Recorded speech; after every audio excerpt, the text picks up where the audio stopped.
আমাদের মতো মানুষের জন্য আজকাল মহিলারা কোথাও সেফ ফিল করে না। আর এই মহিলাটা তো অনেকক্ষণ ধরে তার বাচ্চাকে দুধ খাওয়ানোর চেষ্টা করছিল, কিন্তু পারেনি। সে তো তার নিজের ছেলেই চেষ্টা করছিল, কিন্তু ওই বেয়াদবটার জন্য সে সেখানেও দুধ খাওয়াতে পারেনি, তাই এখানে চলে এসেছিল। কিন্তু আপনি তার দিকে নির্লজ্জের মতো তাকিয়েছিলেন। এটা কেমন ধরনের কথা হলো? আপনাকে কি আপনার মা কখনো দুধ খাওয়ায়নি, নাকি বড় করেনি?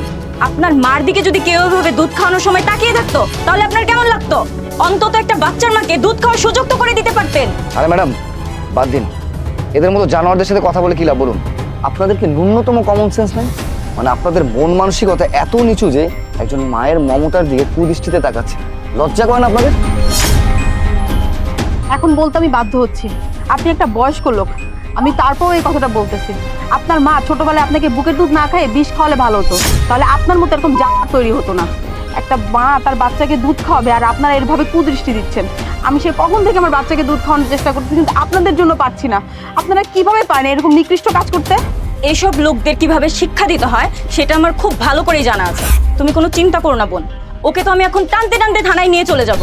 আর তুই সিট দেখতে চেয়েছিলি না, তোকে আমি এমন সিট দেখাবো তুই জীবনে ভুলবি না। চল আমার সাথে।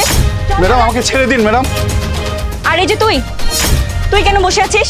দাঁড়া, ওঠ। ম্যাডাম আমি তো কিছু করিনি ম্যাডাম। তুইও চল আমার সাথে, চল। আরে বের হ।